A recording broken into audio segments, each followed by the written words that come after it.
OBS 27 is finally here. We've been waiting for this for so long. I have used the beta and now they finally released it. So now I'm gonna show you what are the new features. Hello everyone, my name is PJ, helping you increase your knowledge in online media. So for months I've been using the beta version for OBS version 27 and it had a lot of new features. And since they released it, I think this week or last week, I finally get to show you what is going on right now with OBS, because the new update is just amazing. Like literally there are a lot of features that I'm thankful for that they finally added that they should have added a long time ago. So I'm gonna tell you the first one, which is I'm so thankful for, the undo feature. So let's just say that you worked hard on a specific slide. So I have something like this one. Let's just say I worked hard on this. Imagine if this wasn't a graphic. This is actually a picture. These are actually a text that are made in OBS. So imagine if I accidentally remove this, and then all your week's hard work are finally gone, because back then once you do that there is no undo feature, so you have to redo that same thing again. You have to make that specific scene again. So with the new OBS version 27, there's finally Control Z, an undo button. For years we've been asking for this and praying for this to be added in OBS, where you can confidently delete something with the guarantee that you just get it back if you need it again. OBS tracks the last 5,000. Yes, I said it. OBS tracks the last 5,000 actions you did. Because the reason for that, people usually work on a lot of things in just one scene, and just in case if you did a lot of stuff in one scene, you can still go back to where you came from. And now for the second feature they've added. They finally added source transitions. So back then,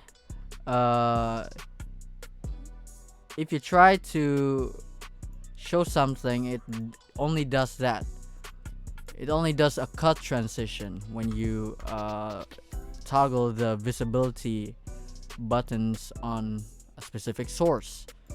But with the new feature, which is transitions within sources, you can finally add your transitions, which is very much appreciated, because now you don't need to had a different scene or something and then just transition into that scene just for the sake of those transitions. So now you can just do that. So how to do this is you just have to right click on a source, and then there's a show transition and hide transition. So you can have different transitions based on the show transition or the hide transition. You can choose the hide transition to be a simple cut. You can even add stingers if you want to. So there's that, which is very much appreciated. Again, thank you OBS for finally doing this. People have been asking for this stuff for so long and they finally added it. The next thing I'm gonna talk about is the improved display capture for laptops. I'm using a laptop right now, and if we go to the scene where I actually use a window capture, they finally allow you to choose between different graphic cards to use on capturing a display. So you can choose between these two, like BitBit or Windows 10. So there's no more issues when it comes to using graphic cards for your capture method. Back then people would ask if OBS can have the ability to use different graphic cards to your capture methods or capturing your windows for the sake of reducing performance, because sometimes especially on laptops usually have more than one graphics card, and then it's really a waste that you're using one graphics card to you know, like record your screen or do the live stream, and at the same time capturing the screen or capturing the windows, which is very much consuming the processor of your graphics card. And then you have an extra graphics card that is not in use because OBS doesn't have the ability to do that yet. But for this update, you can finally do that. So you can put your games in a different graphics card so that you can use your other graphics card for live streaming or recording your screen or recording, you know, OBS. Next thing that we're gonna talk about is more on audio based stuff. So if you go to your audio, you can just right click and filters, and usually the noise suppression feature only has these two. So normally you would have like RN noise, which uses more CPU usage, and SpeedX, which uses low CPU usage. But if you have an NVIDIA graphics card, you can have a third option here, which uses NVIDIA's broadcasting system on their graphics card, so that you can have more better audio, because NVIDIA Broadcast has a much better audio system than, you know, simple OBS. So they finally added that option where you can just use NVIDIA's broadcast system to have a better noise suppression. And the last thing that is very much the best thing they've added here, besides the undo option, is they finally have like matte track or track matte systems for your stingers. So if you don't know what a stinger transition is, it's basically transitions where you add something like this. You add an object to fill up the entire screen, and then you switch to a different scene. That happens when you switch scenes. See, look at that. That is a stinger transition. So what's with the new one? I mean, the new option. Well, a matte transition changes everything when it comes to stinger transitions. Because back then, if you want to do a stinger transition, like, you have to customize it, make it your own.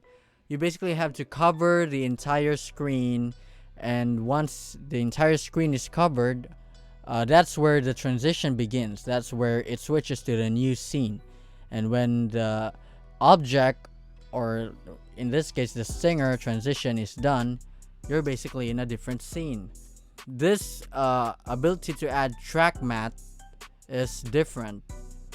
Usually stinger transitions also involved not filling up the entire screen, but OBS can't do that back then. So again, you have to fill up the entire screen for the transition to work. But in the new update, you can literally do this. You can't do that back then in OBS. You only do it like post-production, like in video editing. But in OBS, you can finally do that, and that is with matte transitions. With matte tracks. So in order to do a matte track or a stinger transitions, you need to add a stinger. So I'll just add a stinger right there, and then you have to browse for the transition, the video that you're gonna use. You know, the thing where what shows up, that's a video file. That's a file you're gonna use on the matte track transitions. So you can see there are two files I have there. There's a link in the description. This is from OBS themselves, so you can, you know, experiment with this. So I'm gonna choose this one. Then you can pretty much do a preview transition. The reason why it looks like that, because this is a transition where it uses a track matte, so you have to check on track matte. So you have two options: the same file side by side, or the same file stacked on top or the bottom. I choose the side by side, which I can show you back again here. I use the side by side.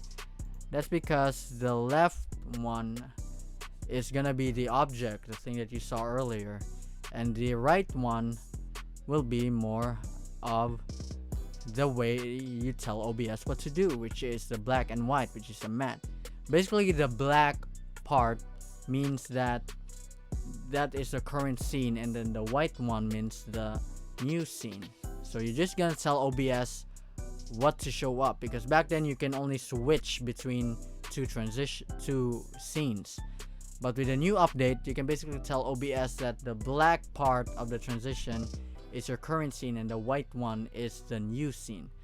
So if you don't understand what I'm saying, it's just gonna be like this. A is gonna be the current scene and B is gonna be the next scene. So if you click on preview transition, it's gonna be like that.